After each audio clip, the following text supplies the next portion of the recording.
मैं राजस्थान के अंदर गया, एक 12वीं क्लास की बेटी मेरे पास में आई मेरे प्रवचन के बाद में, और उस बेटी ने मेरे से निवेदन किया कि स्वामी जी मैं आपसे कुछ प्रश्न करना चाहती हूँ।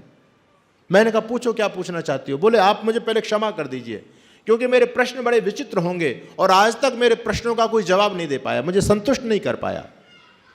मैंने कहा बहन मैं ये तो नहीं कह सकता कि मैं तुझे संतुष्ट कर दूंगा, लेकिन जितना मेरे पास ज्ञान है, जितना विवेक मेरे पास में है, जितना मैंने स्वाध्याय किया है, उस स्वाध्याय के अनुसार मैं आपके प्रश्नों का समाधान करने का प्रयास करूंगा। पूछिए क्या पूछना चाहती हैं।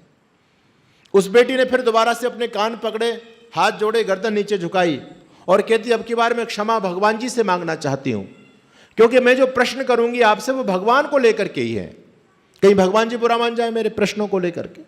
मैंने कहा ना तो भगवान जी बुरा मानेंगे ना मैं बुरा मानूंगा, पागल तू पूछ क्या पूछना चाहती है। उस बेटी ने मेरे से कुछ प्रश्न किए। प्रश्न आप सबके दिमाग में भी उठने चाहिए। यदि हम मनुष्य हैं और मनुष्य होने का जीवंत प्रमाण यह है, यदि हमारी बुद्धि में प्रश्न पैदा हो रहे हैं तो समझ लीजिए हम मनुष्यता की तरफ बढ़ रहे हैं, और यदि हम कुछ सोचते नहीं, विचारते नहीं है तो किस बात के हम मनुष्य हैं। प्रश्न पैदा होना ही चाहिए। आजकल एक बहुत बड़ी सनातन धर्म के अंदर एक परंपरा चलती है कि धर्म कर्म के क्षेत्र में प्रश्न मत करो, श्रद्धा की चीजें श्रद्धा से सुनते रहो इसको। श्रद्धा वृद्धा से कुछ भी नहीं होता। आज का जमाना तार्किक जमाना है। वो एक जमाना था जब पुराने लोगों को धर्म कर्म के प्रति कोई प्रश्न किया करता था तो हम लोग उनको शांत कर देते थे, भाई भगवान के बारे में प्रश्न मत करो, बस श्रद्धा से सुनते रहो। आज के बच्चे श्रद्धा वृद्धा को नहीं मानते, वो तो तार्किक बच्चे हैं, लॉजिकल एकदम, ऐसा उनको तर्क चाहिए। यदि आपकी वाणी में दम है, आपके पास तर्क है, उनके प्रश्नों का जवाब आपके पास में है तो आपकी बात को मान सकते, नहीं तो नहीं मानेंगे। उस बेटी ने मेरे से पहला प्रश्न किया, सुनना मेरी माताओं बहनों ध्यान से। उस बेटी ने मेरे से पहला प्रश्न किया कि स्वामी जी हम सभी सनातनी भगवान कृष्ण को ईश्वर मान करके उनकी पूजा करते हैं, लेकिन मेरे मन में उनके जीवन को लेकर के एक प्रश्न है। भगवान कृष्ण की पत्नी का नाम था रुक्मणी, आप सभी जानते हैं। भगवान कृष्ण की पत्नी का नाम रुक्मणी था, तो राधा जी कौन थी? और उस बेटी ने कहा कि स्वामी जी राधा जी तो भगवान कृष्ण की लवर थी। उसने अपने आप जवाब दिया, और उस बेटी ने जो कुछ गलत नहीं बोला, वो यथावत उसने बोला जैसा शास्त्रों में लिखा हुआ है। वो कहती है राधा जी भगवान कृष्ण की प्रेमिका थी और पत्नी थी रुक्मणी, तो क्या अपनी पत्नी के होते हुए कोई व्यक्ति अपनी प्रेमिका के साथ में घूमे तो क्या ये व्यवहार उचित है? समाज उसको स्वीकार करेगा? हमारे भगवान कृष्ण हैं जिनकी हम पूजा करते हैं, वो तो ऐसा आचरण कर रहे हैं, और आज भगवान कृष्ण का भक्त अपनी पत्नी के होते हुए एक राधा को अपने घर में लेकर के आ जाए तो क्या ये समाज परिवार उसको स्वीकार कर लेगा? पहली बात उस बेटी ने मेरे से ये कही। और उसने एक बात मेरे से बड़ी विचित्र कही कि मैं भले ही सनातन धर्म में पैदा हो गई, लेकिन स्वामी जी कृष्ण के विषय में, कृष्ण को लेकर के मेरे मन में लेश मात्र भी श्रद्धा नहीं है। मैं नकार नहीं सकती, अगर मैं कहूंगी तो घर वाले मुझको डांटेंगे, मुझे परेशान करेंगे, लेकिन अंदर से भगवान कृष्ण के प्रति मेरे हृदय में कोई श्रद्धा नहीं है। दूसरा, उस बेटी ने मेरे से प्रश्न किया कि स्वामी जी भगवान कृष्ण की अनेक गर्लफ्रेंड थी। आप आजकल अपनी भाषा में जिनको गोपिकाएं कह देते हैं, आजकल के बच्चे उनको कहते हैं गर्लफ्रेंड। कहते हैं ये कौन सी संस्कृति है? एक व्यक्ति जिसकी हम भगवान मानकर की पूजा करते हैं और उसका जीवन ऐसा को अनेक लड़कियों के साथ में रहता है, रंगलेलियां मनाता है, डांस करता है, क्या ऐसा व्यक्ति हमारा महापुरुष हो सकता है? ऐसा व्यक्ति हमारा आदर्श पुरुष हो सकता है? और तीसरा, उस बेटी ने प्रश्न किया कि स्वामी जी भगवान कृष्ण तो चोरी भी करते थे, तो चोरी करने वाला व्यक्ति हमारे लिए पूजनीय कैसे हो सकता है? इसलिए भगवान कृष्ण के प्रति मेरे मन में लेश मात्र भी श्रद्धा नहीं है। मैं सनातन परंपरा में पैदा हुई, इसलिए मैं कुछ बोल नहीं पाती, लेकिन अपने हृदय की बात मैंने आज आपके सामने रखी है। कृष्ण के प्रति मेरे मन में कोई श्रद्धा नहीं है, क्योंकि कृष्ण ने अपने जीवन में इस प्रकार के काम किए। मैंने उस बेटी को बताने का प्रयास किया। मैंने कहा बेटा सुनो बात को ध्यान से, आपका जो पहला प्रश्न है कि भगवान कृष्ण राधा जी को रखते थे, असलियत तो यह है कि भगवान कृष्ण के जीवन में कोसों दूर दूर तक कोई राधा नाम की महिला थी ही नहीं। यह बहुत प्रामाणिक बात मैं आपके बीच में बोल रहा हूं। भगवान कृष्ण के जीवन काल में कोई भी राधा नाम की कोई महिला नहीं हुई। ये केवल भगवान कृष्ण को बदनाम करने के लिए पाखंडी लोगों की चाल, और पाखंडी नहीं, विधर्मी लोगों की चाल है। भगवान कृष्ण के जीवन से संबंधित ग्रंथ है महाभारत। इस महाभारत के अंदर राधा नाम का कोई वर्णन नहीं आता। एक जगह राधा शब्द जरूर आता है, वो राधा उसके लिए नहीं आया जो भगवान कृष्ण के साथ में रहती है, बल्कि कर्ण को जिस मां ने पाला था उस मां का नाम था राधा, इसलिए कर्ण को राधे कहा जाता है। एक जगह महाभारत में राधा शब्द आता है, वो कर्ण की विमाता के लिए प्रयुक्त होता है। एक हमारे यहां पुराण है जिसको कहते हैं विष्णु पुराण। भगवान कृष्ण को विष्णु का अवतार ही हम लोग मानते हैं, लेकिन उस पूरी विष्णु पुराण में कहीं पर भी राधा नाम का कोई वर्णन नहीं है। एक पुराण का नाम है हरिवंश पुराण। हरि यानी भगवान कृष्ण, उनके वंश का पूरा वर्णन उसमें दिया गया। उस हरिवंश पुराण के अंदर भी राधा नाम की कोई चर्चा नहीं है। और तो और एक पुराण ऐसा है जिसकी समाज में बड़ी व्याप्ति हो रही है, जगह जगह जिसके नाम से बड़ी बड़ी कथाएं होती हैं, जिस पुराण का नाम है श्रीमद् भागवत महापुराण।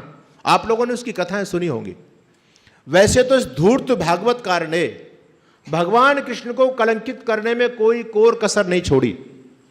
ऋषि दयानंद की वेदना को देखो। स्वामी दयानंद कहते भागवत बनाने वाले, तू अपनी मां के गर्भ में ही मर गया होता तो अच्छा होता, और यदि अपने मां के गर्भ में नहीं मर पाया तो जन्म लेते मर जाता तब भी अच्छा होता।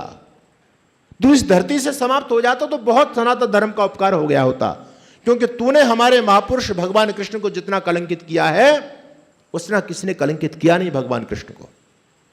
वैसे तो इस भागवत बनाने वाले बोपदेव ने भगवान कृष्ण को बदनाम करने में कोई कमी नहीं छोड़ी है, लेकिन हैरानी की बात यह कि पूरी भागवत में कहीं पर भी राधा नाम की कोई चर्चा नहीं है। पूरी भागवत में कहीं राधा शब्द ही नहीं है। लेकिन विचित्र बात यह कि आज कोई भी भागवत कथा बिना राधा की नहीं होती। राधिका गोरी से, ब्रज की छोरी से, मैया करा दे मेरो ब्याह, पता नहीं क्या क्या। 10 मिनट तक व्यास जी कथा आगे पढ़ते हैं, बीच में राधे राधे का कीर्तन करा देते हैं। ये राधे बीमारी आ कहां से गई? ना रामायण, ना महाभारत के अंदर है, ना आपके विष्णु पुराण के अंदर है, ना महाभारत के अंदर है, ना भागवत के अंदर है। अभी तो आप लोगों ने देखा एक बहुत बड़े भागवताचार्य देश में है जिनको अनिरुद्धाचार्य के नाम से लोग जानते हैं, जिनके करोड़ों फॉलोवर हैं। उस व्यक्ति ने मूर्खता की बात कर दी मंच पर बैठ करके। वो कहता है, लोग कहते हैं कि राधा नाम का कोई वर्णन नहीं है भागवत के अंदर। मैं बताता हूं कि राधा नाम का वर्णन भागवत के अंदर आया है। उस बेवकूफ ने संस्कृत तो पढ़ी नहीं है, लेकिन संस्कृत में टांग अड़ाने का काम उस व्यक्ति ने किया। उसी के मंच पर उसके साथ में उसके गुरुजी बैठे थे, एक पंडित जी महाराज, और उस व्यक्ति ने जैसे ही संस्कृत के श्लोक के साथ खींचातानी शुरू की। और खींचातानी कैसे? जैसे आपके हरियाणा के अंदर एक रामपाल है, वो भी बिल्कुल निरक्षर भट्टाचार्य, संस्कृत की ABCD भी नहीं जानता वो व्यक्ति, और वो भी संस्कृत में टांग अड़ाता है। और स्थिति इनकी क्या है? वेद का एक मंत्र आता है, वो पुरुष सूक्त का मंत्र है। ऋषि दयानंद ने भी सत्यार्थ प्रकाश में जिसको दिया है, मंत्र का नाम है सपर्यगा शुक्रमकाय अवर्णा अस्ना विरम शुद्धमा पाप विद्धम कबीर मनीषी परिभू स्वयंभू। इस मंत्र में कवि शब्द आया, कवि। परमात्मा को कवि से संबोधित किया गया। परमात्मा कवि भी है। अच्छा, कवि और कबीर में अंतर है या नहीं?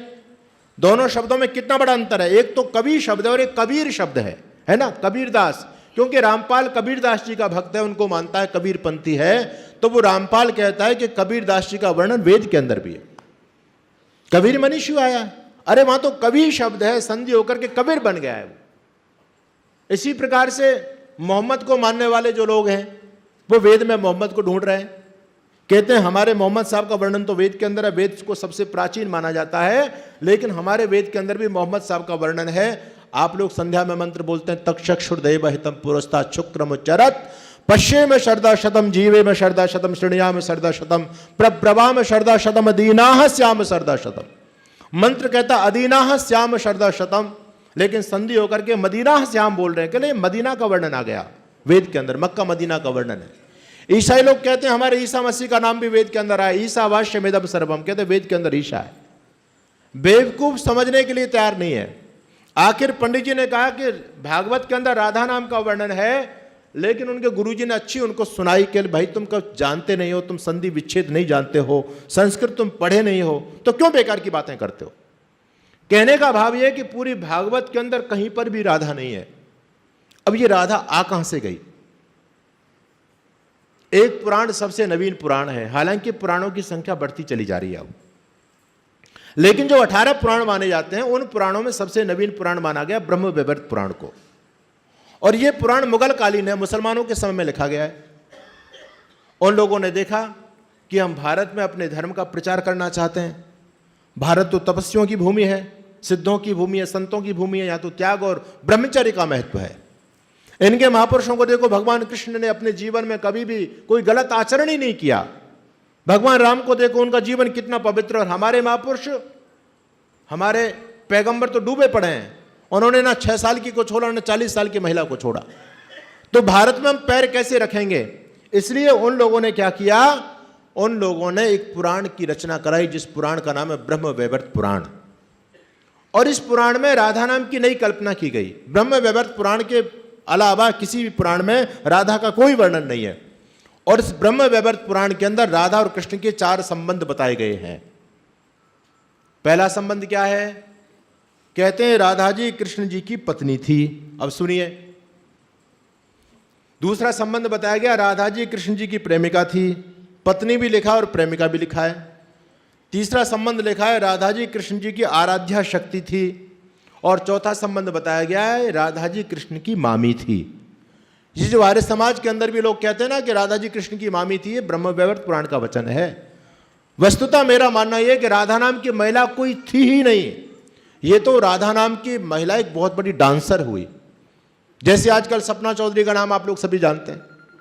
और वो इतनी बड़ी डांसर थी कि उसका जब कार्यक्रम होता था तो बहुत बड़ी तादाद में लोग एकत्रित हुआ करते थे। पुराना जमाना था, इलेक्ट्रिसिटी लाइट नहीं हुआ करती थी, तो पहले मशाल जलाया करते थे लोग। तेल से मसाले लोग जलाया करते थे। तो जब राधा का कोई कार्यक्रम कराना हो उस डांसर का, तो कम से कम 9 मन तेल चाहिए होता था। इसलिए कहावत चली समाज में, ना 9 मन तेल होगा ना राधा नाचेगी। एक कहावत हमारे समाज में चलती है। तो राधा का कार्यक्रम कराने के लिए 9 मन तेल की व्यवस्था करनी पड़ती थी। इतनी बड़ी कोई डांसर राधा हुई होगी। उस राधा के नाम से उन्होंने भगवान कृष्ण को बदनाम करने के लिए एक नई कल्पना की मन के अंदर। और राधा को भगवान कृष्ण के बगल में आकर के बिठा दिया। पहले आप भगवान कृष्ण के मंदिर आप देखेंगे तो कहीं पर भी भगवान कृष्ण के मंदिरों में राधा नाम की कोई मूर्ति नहीं है, राधा कुछ है ही नहीं। और आज षड्यंत्र इतना चरम सीमा पर चल गया। आप जगन्नाथपुरी जाइए, जगन्नाथपुरी की जो मोटी मोटी दीवार प्राचीरें हैं, उनमें राधा स्तोत्र के नाम से नई नई पट्टिकाएं लगाई जा रही हैं। आज जबरदस्ती राधा को थोपा जा रहा है सनातनी लोगों के ऊपर, लेकिन कोई समझने के लिए तैयार नहीं है राधा नाम की बीमारी आ कहां से गई। मैंने उस बेटी को समझाया कि बेटी, भगवान कृष्ण के जीवन में राधा का कोई भी ताल्लुकात नहीं है। और दूसरी बात जो तू कहती है कि भगवान कृष्ण ने अपने जीवन में बहुत सारी गर्लफ्रेंडों के साथ उनके संबंध रहे, ये भी झूठी बातें, सारी की सारी भागवत की झूठी बातें। भगवान कृष्ण तो गीता में कहते हैं, यदि यदि आचरिति श्रेष्ठा तत्तद अनुवर्तते जना सयद प्रमाणम कुरते लोकस्तद अनुवर्तते। श्रेष्ठ व्यक्ति जैसा आचरण करते हैं, सामान्य व्यक्ति उनको देख करके सीखते हैं। भगवान को हम श्रेष्ठ मानते हैं कृष्ण को। अगर कृष्ण चोरी करेंगे तो भक्त चोरी करेंगे या नहीं, बोलो? अगर कृष्ण व्यभिचार करेंगे तो भक्तों को करना चाहिए, व्यभिचार नहीं करना चाहिए। अरे जब भगवान हमारा इस काम को कर रहा है तो भक्त कैसे पीछे रह सकते हैं? मेरी माताओं बहनों, समझने का प्रयास करो। आज कोई व्यक्ति प्रश्न करता है कि भगवान कृष्ण ने लीलाएं की हैं, आज लीला नाम दे देते हैं उनको, कहते हैं कृष्ण जी की लीला, इन पर प्रश्न मत करो, वो कुछ भी कर सकते हैं, भगवान की लीला है। केवल लीला लीला कहने से पिंड छूटने वाला नहीं है आपका। आजकल के बच्चे लीला कहने से संतुष्ट होने वाले नहीं है। ये पुराने जमाने के लोग थे जिनके मन में बड़ी श्रद्धा हुआ करती थी। इनके मन में कोई प्रश्न पैदा होता था, हम लीला कहकर के इनको शांत कर दिया करते थे। आजकल के बच्चे तो तत्काल मुंह पर बोलते हैं, अरे कृष्ण करे तो लीला और हम करें तो करेक्टर ढीला। कृष्ण चोरी करें तो लीला है, कृष्ण व्यभिचार करें तो लीला है, और आजकल के बच्चे करें तो जेल में ठोक देते हैं उनको। यह कौन सा व्यवहार हमारे समाज में चल रहा है? मैंने उस बेटी को बताने का प्रयास किया। आकर उस बेटी ने कहा कि गुरुजी, आज भगवान कृष्ण के प्रति मेरे मन में श्रद्धा का भाव पैदा हुआ है। अब तक मैं कृष्ण को नहीं मानती थी, लेकिन आज जब आपने समझाया कि कृष्ण का जीवन ऐसा नहीं है, मैंने कहा बेटा इसमें मेरा कुछ भी नहीं है। अगर मुझे भी ऋषि दयानंद जैसा गुरु नहीं मिला होता तो मैं भी कृष्ण को पता नहीं चोर और छलिया लंपट क्या क्या मान रहा होता। हमारे देश में एक बहुत बड़े जैन संप्रदाय के समाज सुधारक संत हुए, कड़वे प्रवचन के नाम से पूरी दुनिया में विख्यात हुए। मुनि तरुण सागर जी महाराज बहुत अच्छे राष्ट्रवादी संत थे। उन्होंने जयपुर के आरएसएस की सभा में, जहां पर लगभग 10,000 लोगों की उपस्थिति थी, विजयदशमी के कार्यक्रम में उन्होंने भरे मंच से एक बात कही, अगर कृष्ण के चरित्र को जीवन में अपनाओगे तो सिर पर इतने जूते पड़ेंगे, एक बाल भी नहीं बचेगा। ये बात कही मुनि तरुण सागर ने। मंच पर बड़े बड़े लोग बैठे हुए थे, कोई भी मुनि तरुण सागर की बात का प्रतिकार नहीं कर पाया। अच्छा, मुनि तरुण सागर ने क्या कुछ गलत बोला? भाई, जैसा कृष्ण को पुराणों में लिखा है, जिन पुराणों को आप अपना धर्म ग्रंथ मान करके आज चल रहे हैं, इन पुराणों में जैसा भगवान कृष्ण का चरित्र चित्रण किया गया है, उस चरित्र चित्रण के आधार पर मुनि तरुण सागर ने बोल दिया। अगर मुनि तरुण सागर ने ऋषि दयानंद को पढ़ा होता, वो ऋषि दयानंद की भावना को समझते कि स्वामी जी कहते हैं कि कृष्ण का जीवन अति उत्तम है, उन्होंने जन्म से लेकर के मृत्यु पर्यंत एक भी निंदित कर्म नहीं किया। लेकिन मुनि तरुण सागर कह रहे हैं कि कृष्ण के चरित्र को जीवन में अपनाओगे तो सिर पर इतने जूते पड़ेंगे, एक बाल नहीं बचेगा। बताओ, कृष्ण के सम्मान को रक्षा कौन कर रहा है? कृष्ण को यथावत कौन मान रहा है? आर्य समाज मानता है या पौराणिक पाखंडी लोग मानते हैं? इन पौराणिक पाखंडियों के पास विधर्मियों के प्रश्नों का एक भी जवाब नहीं है। मैं छत्तीसगढ़ के अंदर गया, वहां बहुत बड़े पैमाने पर धर्मांतरण हुआ। दूसरे दिन जब हम लोग वहां पर पहुंचे, मैंने उन भाइयों को बुलाया अपने पास में जो धर्म परिवर्तित करके ईसाई बन गए थे। मैंने उनको समझाने का प्रयास किया, लेकिन उनके पास ज़्यादा बौद्धिक स्तर था नहीं उनका कुछ भी। उनका फादर वहाँ पर बैठा हुआ था, पादरी। उस व्यक्ति ने मेरे से प्रश्न किया कि स्वामी जी, आप इनको समझा रहे हैं और हमारे ईसा मसीह के बार बार विषय में आप बार बार टिप्पणी कर देते हैं और कृष्ण की प्रशंसा करते हैं आप। अगर आप सच्चे सन्यासी हैं तो मेरे एक प्रश्न का जवाब दीजिए। मैंने कहा, पूछो, क्या पूछना चाहते हो? वो व्यक्ति मेरे से कहता, देखो स्वामी जी, एक तरफ आपके भगवान कृष्ण है, एक तरफ हमारे ईसा मसीह हैं, दोनों में से किसका जीवन अच्छा है? अरे मैंने कहा, तेरा ईसा मसीह तो कुछ है ही नहीं, उसका कोई इतिहास नहीं, उसके कोई बाप का पता नहीं, उसका ना कोई कुल ना खानदान, वो तो वैसा ही है, उसका कोई धर्म नहीं, उसकी कोई संस्कृति नहीं। कहता, आप ईसा मसीह के बारे में नहीं जानते। कहता, ईसा मसीह वो शख्स हैं जो धरती के लोगों के पापों की गठरी बांध करके और सिर पर रख करके सूली पर चढ़ गए। उन लोगों में मान्यता है, जो भी व्यक्ति क्रिश्चियनिटी को स्वीकार कर लेता है, वो अपने जीवन में कितना ही पाप करे, उसको पाप का फल भोगना नहीं पड़ता, बल्कि उनके पापों का हरण ईसा मसीह पहले ही कर चुके हैं, ऐसा वो लोग मानते हैं। तो व्यक्ति मेरे से कहता है कि ईसा मसीह वो हैं जो धरती के लोगों के पापों को सिर पर रख करके सूली पर चढ़ गए, और एक तरफ आपके भगवान कृष्ण हैं जो यमुना जी में नहाती हुई लड़कियों के कपड़े उठा करके पेड़ पर चढ़ गए। अब मुझे बताओ, किसका चरित्र अच्छा है? कृष्ण का चरित्र अच्छा है, ईसा मसीह का चरित्र अच्छा है? मेरी माताओं बहनों, वहां पर बड़े बड़े पाखंडी लोग भी बैठे थे, कथाकार, भागवत कथाकार। मैंने उनकी तरफ संकेत किया, अरे ये पाखंडी क्या बोलता है, ये विधर्मी हमारे भगवान कृष्ण पर क्या गलत आरोप लगा रहे, इसका जवाब दीजिए। आखिर क्या भागवताचार्य इस प्रश्न का जवाब दे सकते हैं? अरे भगवान कृष्ण को ये चीर हरण लीला में लिखा है, नहीं लिखा भागवत के अंदर? भगवान कृष्ण को चोर किसने साबित किया? मुसलमानों ने साबित किया, ईसाइयों ने साबित किया, या हमने साबित किया है? हमारे यहाँ एक धर्म ग्रंथ है जिसका नाम है विष्णु सहस्त्र नाम। भगवान कृष्ण के, भगवान विष्णु के 1000 नाम उसमें गिनाए गए। उसमें जानते हो नाम क्या है? चोर जार शिखामणि लिखा है। चोर यानी चोर और जार यानी व्यभिचारी लोगों का शिखामणि यानी सरदार कौन? भगवान कृष्ण। भगवान कृष्ण को व्यभिचारी कौन घोषित कर रहा है? हम लोग घोषित कर रहे हैं। भगवान कृष्ण को चोर घोषित कौन करता है? हम लोग कर रहे हैं। अरे दूसरी तरफ उन विधर्मी लोगों को देखो। अभी कुछ समय पहले नुपुर शर्मा ने एक बयान दे दिया था। वो बयान कुछ गलत नहीं था, वो यथावत बात थी, लेकिन उन लोगों ने कुछ सच्चाई की बात भी नहीं पचा पाए वो लोग, क्योंकि वो जानते हैं कि चाहे हमारे पैगंबर ने ऐसा आचरण कर दिया 6 साल की आयशा के साथ में, उन्होंने निकाह भले कर लिया, लेकिन आज के समाज के हिसाब से वो ठीक नहीं है। वो सही बात को भी नकार रहे हैं, क्योंकि उनके मोहम्मद की इसमें तौहीन होती है। और हम ऐसे बेवकूफ लोग हैं जो हमारे भगवान कृष्ण का ऐसा कोई चरित्र रहा ही नहीं है, और हम कृष्ण को चोर साबित कर रहे हैं, हम कृष्ण को व्यभिचारी साबित कर रहे हैं, हम कृष्ण को लंपट साबित कर रहे हैं। शर्म नहीं आती लोगों को? कैसे कैसे गंदे गीत बनाए हुए हैं। रात शाम सपने में आगे दहिया पी के सर, रात शाम ने मेरी चुनरी पकड़ी, चुनरी होगी फर, ये चल रहा है। यानी हिंदू ऐसा बेवकूफ प्राणी धरती पर जो अपने महापुरुषों को खुद बदनाम करता है। ऐसी बेवकूफ जाति दूसरी आपको नहीं मिलेगी। अभी हनुमान जयंती गई, हनुमान जी को क्या मानते हैं हम लोग? बंदर।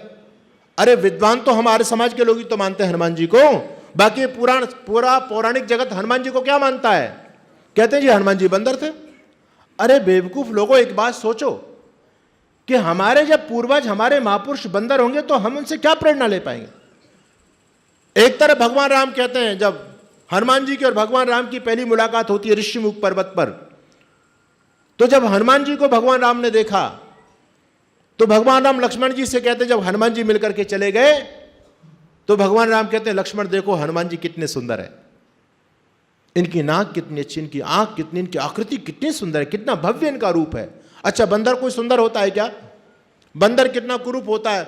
भगवान राम प्रशंसा करते हैं कि हनुमान कितने सुंदर, उस हनुमान जी का बंदर का मुंह हमने बना दिया। आश्चर्य की बात है। भगवान कृष्ण कहते हैं न ऋग्वेद विनीतस्य, भगवान राम ने हनुमान जी के बारे में कहा न ऋग्वेद विनीतस्य न अथर्वेद धारिणा न सामवेद शक्य में विभाषितम। जिस व्यक्ति ने अथर्वेद को नहीं पढ़ा हो, जो सामवेद का विद्वान नहीं हो और जिसने ऋग्वेद के बारे में नहीं जाना हो, ऐसा व्यक्ति तो ऐसा संभाषण कर ही नहीं सकता। इसका मतलब हनुमान जी तीनों वेदों के विद्वान थे। अरे क्या बंदर वेद पढ़ सकता है? हनुमान जी अपने गले में यज्ञोपवीत धारण करते हैं। तुलसीदास जी कहते हैं हाथ ध्वज और वज्र विराजय, कांधे मुझ जनेऊ साजय। हनुमान जी के गले में यज्ञोपवीत रहता है। क्या बंदर यज्ञोपवीत पहनेगा? हनुमान जी के हाथ में हमेशा ध्वज रहता है ना, भगवा ध्वज रहता है। क्या बंदर के हाथ में भगवा ध्वज रह सकता है? कोई भी बेवकूफ समझने के लिए तैयार नहीं है। हम समझाते हैं, कहते जी आर्य समाजी लोग हैं तो खंडन करते हैं, इनका काम ही खंडन करना है। अरे भाई खंडन करना काम नहीं है, हम अपने महापुरुषों के सम्मान को बचाने की लड़ाई लड़ रहे हैं। आज लोगों ने भगवान कृष्ण हनुमान को बंदर बना करके घोषित कर दिया। समझने के लिए कोई तैयार नहीं है। वहां पर वानर लिख दिया। अच्छा वानर कुछ गलत नहीं, हनुमान जी वानर तो थे, इसमें कौन सी बात है, लेकिन थोड़ी बुद्धि तो चाहिए ना समझने के लिए। स्थिति यहां तक हो गई है, एक व्यक्ति चला गया और उस व्यक्ति ने जाकर के कहा भैया आजकल तो दुकानों को बंदर खाने लग गए, बंदर दुकान खा जाते हैं। एक समझदार आदमी ने कहा तू बड़ा बेवकूफ आदमी है। अरे बंदर आदमी खा जाए, बंदर कपड़े को फाड़ दे, बंदर फल खा जाए, ये बात समझ में आती है भले आदमी, दुकानों को बंदर क्या खाएंगे? वो कहता मैंने तो भैया प्रमाण बात करता हूं, प्रामाणिक बात है, मैंने अपनी आंखों से देखा, लिखा हुआ है। वो व्यक्ति कहता कहां लिखा देगा? बोले चलो मेरे साथ। उसको मार्केट में ले गया। दुकान के ऊपर लिखा हुआ था इस दुकान को रविवार को बंद रखा जाता है। और उस बेवकूफ ने क्या जोड़ा? रखा जाने वाला रा इधर जोड़ दिया। इस दुकान को रविवार को बंदर खा जाता है। यह स्थिति हमारी चल रही है। कोई समझने के लिए तैयार नहीं है। भैया जब तक आपकी थोड़ी शास्त्रीय योग्यता नहीं होगी तब तक इन शब्दों का अर्थ नहीं निकाल सकते। वानर का मतलब बंदर नहीं, वानर का मतलब वन में रहने वाले नर। आज भी उपजाति होती है हमारे यहां, महाराष्ट्र, हमारे हिमाचल प्रदेश में आज भी उपजाति जो नाग लिखते हैं, नाग नाम के आगे नाग लिखते हैं, तो क्या वो नाग हैं? है तो आदमी, आदमी होकर के बाद नाग लिख रहे हैं, वो उनकी उपजाति है, जिसको अंग्रेजी में आप सरनेम बोलते हैं, उनका सरनेम है नाग। हमारे पंजाब के कभी राज्यपाल हुआ करते थे जिनका नाम है जय सुखलाल सिंह हाथी, वो हाथी लिखते थे, तो आदमी थे या हाथी थे? वीपी गिरी इस देश के राष्ट्रपति हुए। गिरी का मतलब क्या होता है? गिरी का मतलब होता है पहाड़, तो वो पहाड़ थे, आदमी थे, वो भी आदमी थे। आपके हरियाणा में बहुत से लोग मोर लिखते हैं, मोर, तो क्या वो मोर है नाचने वाले, पंख वाले मोर हैं क्या? है तो आदमी। आप लोगों में बहुत सारे लोग बैठे हैं, हमारे प्रधान जी बैठे हैं, नाम क्या है जी इनका? आनंद सिंह है जी, दिलबाग सिंह। अच्छा सिंह का मतलब क्या होता है? तो ये शेर है, आदमी है? कोई समझने के लिए तैयार नहीं है। बस जी वो बंदर लिखा है, वो तो वानर है, वो वानर थे, वानर बना दिया। अरे भाई सोचो, ऐसी बेवकूफ कौम हिंदू कौम है जो अपने महापुरुषों के सम्मान को नहीं बचा पा रही। इसलिए विदेशी विधर्मी लोग हंसते हैं हमारे महापुरुषों को लेकर के। मैं ऋषि दयानंद जी के जीवन की घटना आपके बीच में बोल रहा था। पंडित नीलकंठ ने आकर के स्वामी जी के पैर पकड़े और पंडित नीलकंठ कहता है स्वामी जी मेरी बड़ी दुर्गति हो गई। अपने पूरे जीवन का वृत्तांत बताते हुए पंडित नीलकंठ कहते हैं स्वामी जी मैं बड़ा विद्वान कथाकार था, मेरी कथा के अंदर एक पादरी आया और उस पादरी ने आकर के मेरे से कहा कि पंडित नीलकंठ तुम सनातनी हो, हम क्रिश्चियन हैं, हम आपके सनातन धर्म को लेकर के आपसे कुछ प्रश्न करेंगे आज, और आप मेरे प्रश्नों का जवाब दे देंगे तो आज से ही मैं अपने क्रिश्चियनिटी को छोड़ करके सनातनी बन जाऊंगा, और तुम मेरे प्रश्नों का जवाब नहीं दे पाओ तो तुम सनातन को छोड़ करके ईसाई बन जाना। बोलो बात मंजूर है? वो एक दौर था जब इस प्रकार की शर्तें लगा करती थी। पंडित नीलकंठ को कहना पड़ा ठीक है मुझे मंजूर है। अब उस फादर ने क्या प्रश्न किए? वो फादर कहता है पंडित नीलकंठ, कृष्ण ने अपनी मामी राधा के साथ में दुराचार किया, ठीक है, कहां लिखा है? ब्रह्म वैवर्त पुराण के अंदर स्पष्ट लिखा है। आपको राधा के बारे में यदि ज्यादा डिटेल में जानकारी चाहिए, यूट्यूब पर मेरे एक वीडियो है, राधा रहस्य स्वामी सच्चिदानंद महाराज आप बोलेंगे, उस वीडियो पर मैंने पूरी दुनिया के सामने घोषणा की है कि राधा नाम की महिला कोई हुई नहीं, आज तक नहीं हुई। कोई भी पाखंडी बड़ा बड़ा कथाकार, लोगों ने गालियां तो बहुत दी हैं, लेकिन कोई शास्त्रार्थ करने के लिए नहीं आ पाया, आज तक नहीं आया, ना आ सकता है। हम प्रामाणिक बात बोलते हैं, ऐसी कोई बात नहीं बोलते। उस व्यक्ति ने कहा कि कृष्ण ने अपनी मामी राधा के साथ में व्यभिचार किया, दासी कुब्जा के साथ में किया। कहां लिखा है जी? भागवत में। कृष्ण ने अपनी मामी राधा के साथ में व्यभिचार किया, दासी कुब्जा के साथ में किया, अनेक गर्लफ्रेंडों के साथ में, गोपियों के साथ में कृष्ण ने रंगरेलियां की। हम इस षड्यंत्र को समझना नहीं चाह रहे। आज हम कहते हैं वो तो गोपियां थी, वो भगवान कृष्ण की, और हमारे बहुत सारे संत महापुरुष भी गोपियां रख रहे थे, आज जेल में दंड पेल रहे हैं वो लोग। वो भी कहते थे कृष्ण रखते तो हम भी रखते हैं, क्या दिक्कत है? आपको जानकारी होनी चाहिए, इस देश के अंदर एक बेहुदा कानून पारित किया गया। कानून का नाम है live in relationship. Live in का मतलब क्या है? बिना शादी किए हुए लड़का लड़की साथ साथ रह सकते हैं, सारे कुकर्म करेंगे, बच्चे भी पैदा कर लेंगे, लेकिन बिना शादी के कर सकते हैं। यह वैधानिक मान्यता सुप्रीम कोर्ट ने आजकल दे दी हमारे देश में। जब यह कानून जज हमारे देश पर बना रहा था, थोप रहा था इस कानून को, तो वहां बहस चली। वकील ने पूछा कि जज महोदय, आप भारत की संस्कृति को नहीं जानते। अरे हमारे यहां तो कहा मातृवत परदारेषु, दूसरे की माँ बहन बेटी हमारी बहन बेटी के रूप में हम देखते हैं। यदि हमसे बड़ी है तो माँ के रूप में हम उसको देखते हैं, बराबर की है तो बहन का दर्शन करते हैं, छोटी है तो पुत्रीवत हम उसको मानते हैं। और भारत की संस्कृति में आप कितना बेहुदा कानून बनाना चाहते हैं, बिना शादी के लड़का लड़की साथ साथ रह सकते हैं, ये कैसे संभव हो सकता है? जज ने कहा कि तुम अपनी संस्कृति की दुहाई मेरे सामने दे रहे हो, लेकिन महोदय तुम भारत की संस्कृति को जानते ही नहीं हो। मैं कोई नया कानून नहीं बना रहा हूं इस देश में, यह कानून तो बहुत पहले से चलता आया है। बोले कैसे? बोले ये बताओ, भगवान कृष्ण की पत्नी का नाम तो रुक्मिणी था, भगवान कृष्ण राधा के साथ में रहते थे या नहीं रहते थे? राधा कौन थी? राधा भी तो उनकी गर्लफ्रेंड थी। राधा के साथ भगवान कृष्ण ने कोई शादी थोड़ी की, शादी तो रुक्मिणी के साथ की, और अनेक गोपिकाओं के साथ में भगवान कृष्ण रहते थे। तो जब आपके भगवान कृष्ण बिना शादी किए लड़कियों के साथ में रह सकते हैं, तो आज का कोई नौजवान यदि लड़का लड़की साथ साथ रहना चाहते हैं तो तुम्हारे पेट में क्यों दर्द होता है? ये बेहुदा कानून इस देश में पारित किया गया, और आज ये लिव इन का कानून हमारे देश में चलता है। वो पाखंडी विधर्मी पंडित नीलकंठ से प्रश्न करता है, कहता है कृष्ण ने अनेक गोपियों के साथ में रंगरेलियां की, ब्रह्मा जी ने अपनी दोनों पुत्रियों के साथ में व्यभिचार किया, और गौतम ऋषि की पत्नी अहिल्या के साथ में इंद्र ने दुराचार किया। पंडित नीलकंठ, आपका इन प्रश्नों का आपके पास क्या जवाब है? पंडित नीलकंठ क्या जवाब देंगे? भाई उस व्यक्ति ने गलत तो कुछ भी नहीं बोला। जो जैसा भी तुम जिनको अपना धर्मशास्त्र आज मानते हो, उन धर्मशास्त्रों में जैसा लिखा वैसा उसने बोल दिया, प्रमाण दे रहा वो व्यक्ति। अब पंडित नीलकंठ इन सारे शास्त्रों को यथावत मानते थे। पंडित नीलकंठ पर कोई जवाब नहीं बना, पंडित नीलकंठ मौन हो गए। और जब पंडित नीलकंठ मौन हो गए तो उस फादर ने कहा, पंडित नीलकंठ मौन होने से बात नहीं बनेगी, हमने पहले प्रतिज्ञा की है, पहले शर्त रखी है, अगर तुम मेरे प्रश्नों का जवाब नहीं दे पा रहे तो तुमको अपना सनातन छोड़ करके ईसाईयत को स्वीकार करना पड़ेगा। पंडित नीलकंठ ईमानदार व्यक्ति था। पंडित नीलकंठ ने ईसाईयत को उसी दिन स्वीकार किया, और न केवल पंडित नीलकंठ जब ईसाई बने तो उनके पूरे परिवार ने बाकायदा ईसाईयत को स्वीकार किया, और उनके हजारों की संख्या में उनको जो फॉलोवर थे, उनके भक्त लोग थे। पंडित नीलकंठ अपनी भक्त मंडली सहित पूरा का पूरा खानदान के सहित ईसाई बन गया। पंडित नीलकंठ कहता है, स्वामी जी काश उस समय आपका प्रादुर्भाव हो गया होता, उस समय आर्य समाज का जन्म हो गया होता, तो मुझको अपना धर्म सनातन नहीं छोड़ना पड़ता। अरे ये तो सबसे पहले आपने आकर के हमको बताया कि हमारे धर्म ग्रंथों में लिखी हर चीज प्रामाणिक नहीं है, संस्कृत में लिखी हर बात प्रामाणिक नहीं होती। आप संस्कृति हर वाक्य को वेद का वाक्य मत मान करके चलो, आपके धर्म ग्रंथों में बहुत बड़े पैमाने पर मिलावट की गई है। ये तो सबसे पहले आपने बताया कि कृष्ण का जीवन इतना अति उत्तम है, इतना पवित्र है, उन्होंने जन्म से लेकर के मृत्यु पर्यंत कोई भी निंदित कर्म नहीं किया। और जो लोग आरोप लगाते हैं भगवान कृष्ण पर, इनका सब झूठा आरोप है। यदि इस बात को आप हमको पहले बता देते तो मैं एक ही जवाब में उस पंडित नीलकंठ से, जब फादर ने जो प्रश्न किया, कहता एक जवाब में सब प्रश्नों का उत्तर दे देता कि ऐसा कुछ था ही नहीं। हमारे ऋषि महर्षियों का जीवन बड़ा उत्तम है, बड़ा पवित्र है, उन्होंने जीवन में कोई भी निंदित कर्म नहीं किया। तो पंडित नीलकंठ कहते हैं यदि आपका प्रादुर्भाव पहले हो गया होता तो मुझे ईसाई नहीं बनना पड़ता। यह काम ऋषि दयानंद ने किया है। अगर ऋषि दयानंद इस धराधाम पर नहीं आते, आज जो रामकृष्ण के वंशज अपने आप को कहला रहे हैं, भले ही आज ऋषि दयानंद को लोग गालियां देते हैं, ऐसे मूर्ख लोग आज भी धरती पर बहुत है।